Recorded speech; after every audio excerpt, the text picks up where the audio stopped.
Settle in and listen closely. This tale is told by the gray pirate himself. A quiet voice, a calm sea, and one story you won't forget. If you enjoy these journeys, subscribe and leave your thoughts. They help shape the next tales. I wasn't planning on discovering anything that night. Our ship drifted slowly, half the crew already asleep, and the only sound was the soft tapping of ropes against the mast. I was cleaning an old lantern when something small struck the ship's hull, like a pebble tossed by the sea itself. At first, I ignored it, but it came again, a faint clink, then another. Curiosity has ruined many captains, and I'm no exception, so I leaned over the railing to check. Floating below was a tiny metal object, spinning gently in the waves. I fished it out with a boat hook and held it up to the moonlight. A compass, but not like any compass I'd seen before. Instead of pointing north, the needle spun in slow circles, pausing, then spinning again, and every time it paused, it made a sound, a quiet, delicate whistle, like someone blowing across a tiny flute. I carried it inside the cabin, and the moment the door closed behind me, the compass spun so violently it rattled in my hand, then froze, pointing in a direction I didn't recognize. The needle whistled once, short and sharp, as if giving a command. I followed. It led me back to the deck, past the sleeping crew, and toward the front of the ship. The sea ahead was dark, silent, empty, nothing unusual. But the compass insisted, its whistle becoming clearer, stronger. The crew slowly woke, drawn out by the sound. They gathered behind me, whispering nervously as the needle trembled, trying to pull itself farther than it could physically point. Then someone shouted, "Look!" Far ahead, a faint silver shimmer appeared on the water. At first it looked like moonlight, but it moved, it grew. Soon the shape became clear, a massive stone arch rising out of the sea, perfectly smooth, glowing faintly, like it was carved from moonstone, and right in the center of the arch, something hung suspended above the water, a glowing orb, pale, swirling, weightless. The compass in my hand whistled desperately now, almost like it was begging. We sailed closer, barely breathing. The sea was completely still, unnaturally still. Not a ripple touched the hull. One of the younger pirates whispered, "What is that thing?" I didn't answer, because as we approached the arch, the orb began to change. It brightened, then dimmed, then pulsed in a steady rhythm, exactly matching the compass's whistle. I lifted the compass. The orb pulsed faster. The moment the ship passed beneath the arch, the compass needle locked into place and shattered. The whistle stopped, the orb dimmed, and in the silence that followed, I felt, not heard, a voice, soft, ancient, curious. It wasn't speaking words, it was sensing, searching. The crew backed away. No one dared move. Then the orb lowered itself, slowly, delicately, until it hovered just an arm's length from me, and it showed us images, flashes, not memories, but destinations, places no map had ever drawn, islands hidden beneath storms, caves under the ocean floor, stars that marked forgotten routes, and something deeper, something behind the images, something that left even my old sailor's blood running cold. Then, as suddenly as it began, the orb dissolved into silver mist and vanished. The arch sank slowly back into the sea, leaving no trace, no sound, not even a ripple. When it was gone, the crew looked at me, terrified and waiting. All I could say was, "We weren't supposed to find that." And ever since that night, every map I look at feels incomplete, like the sea is keeping secrets on purpose, and the compass only revealed one of them. I didn't sleep that night, not because of fear.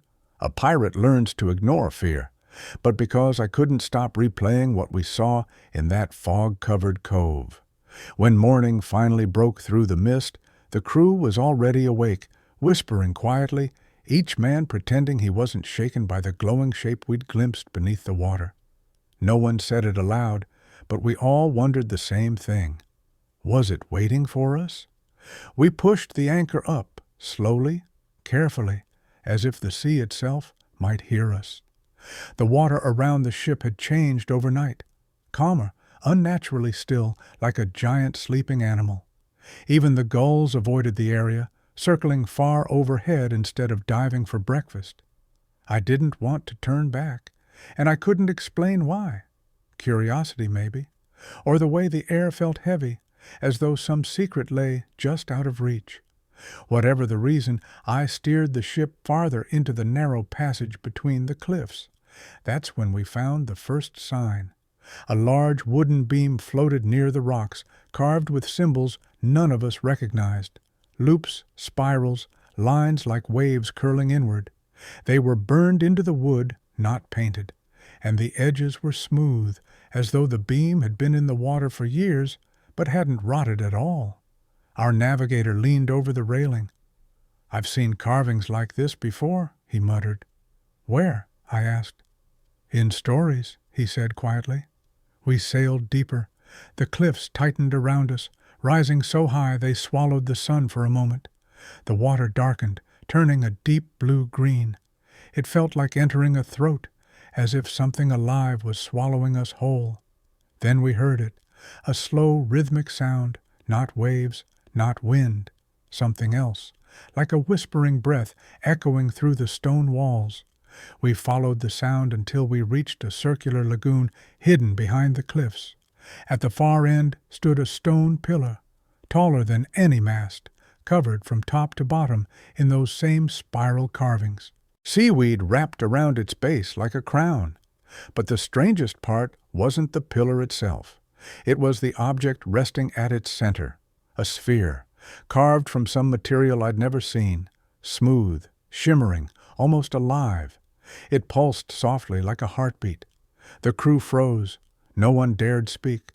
Then the sphere flickered, just once, and the water around it rippled outward in perfect circles. The men stepped back. I stepped forward.